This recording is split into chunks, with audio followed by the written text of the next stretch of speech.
quelle sera la difficulté pour l'Ukraine de se défendre maintenant qu'une attaque de la Russie a commencé? L'Ukraine est surpassée en armes et en nombre sur toute la ligne après les investissements importants et la modernisation des forces armées russes par le président Poutine. Le Dr Jack Watling, du Royal United Service Institute, déclare « Je pense que les Ukrainiens sont dans une position très difficile. Il vient de rentrer d'Ukraine et affirme que les dirigeants militaires du pays sont désormais confrontés à des choix très difficiles. Les responsables occidentaux estiment que la Russie avait jusqu'à 190 000 soldats à la frontière ukrainienne, soit bien plus que l'ensemble de l'armée régulière ukrainienne, 125 600 hommes. Les forces russes traversent déjà la frontière depuis plusieurs directions. L'Ukraine aura du mal à défendre des milliers de kilomètres de sa frontière, de la Biélorussie au nord jusqu'à la Crimée au sud. Si vous considérez l'Ukraine comme un cadran d'horloge, les Russes peuvent lancer des attaques de 10 heures à 7 heures. Ben Barry, de l'Institut international d'études stratégiques, ISS, et ancien brigadier de l'armée britannique, estime que c'est une position très difficile pour un défenseur. En outre, l'Ukraine est menacée dans de multiples directions et ses forces sont très dispersées, selon Jack Watling, du Royal United Service Institute, Russie. Mais la véritable disparité entre les forces russes et ukrainiennes se situe dans le ciel. Selon M. Watling, l'Ukraine dispose de 105 avions de combat à la frontière, contre 300 pour la Russie. Les Russes, prédit-il, vont très rapidement acquérir la supériorité aérienne. Les systèmes de défense aérienne avancés de la Russie, tels que les missiles S-400, donnent également un avantage à ses forces. En revanche, l'Ukraine dispose de défenses aériennes plus anciennes et plus limitées. M. Watling cite l'exemple d'Israël, qui est capable de se défendre depuis plusieurs directions. Mais il ajoute qu'il n'a pu le faire que grâce à sa supériorité aérienne. C'est quelque chose que l'Ukraine n'a tout simplement pas.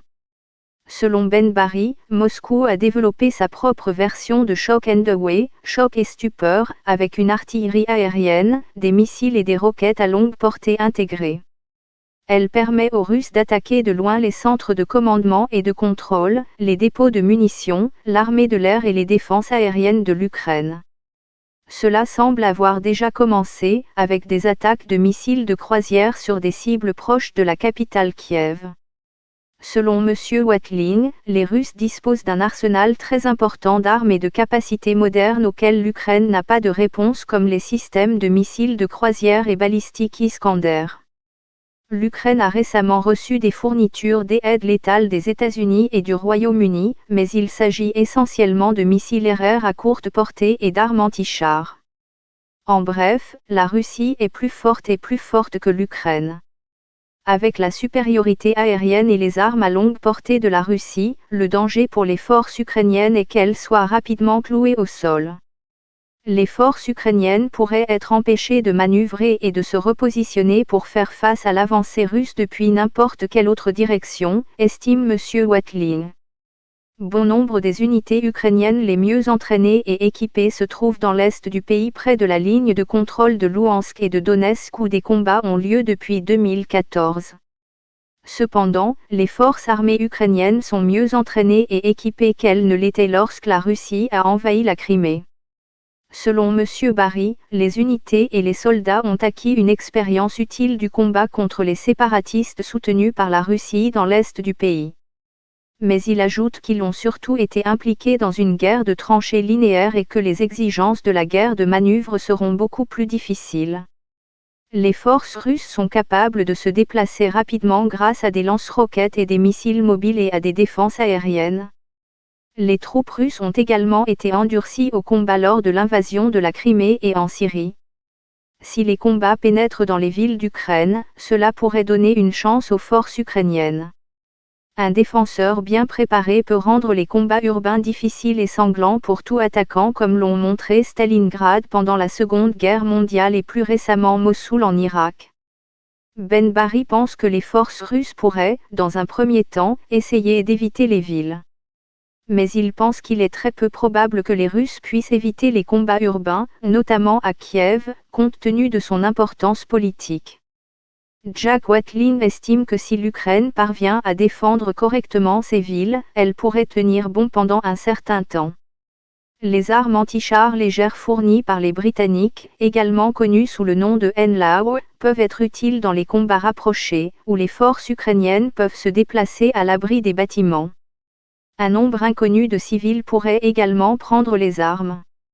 La Russie ne peut pas compter uniquement sur les frappes aériennes et l'artillerie pour contrôler les villes. Mais M. Watling affirme que la Russie dispose déjà d'agents et d'opérations sur le terrain. Selon lui, il y aura des opérations de subversion et non conventionnelles à Kiev pour tenter de déstabiliser le gouvernement.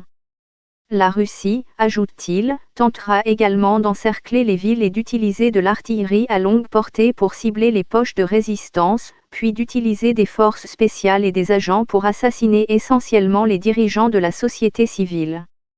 Elle est engagée dans un combat contre les forces soutenues par la Russie dans l'est du pays depuis 8 ans, mais la menace est désormais existentielle pour l'ensemble du pays. M. Watling, qui vient de se rendre en Ukraine, déclare qu'il y a une détermination sinistre à survivre en tant que pays, mais il y a une reconnaissance qu'ils sont dépassés et que cela va être extrêmement sanglant.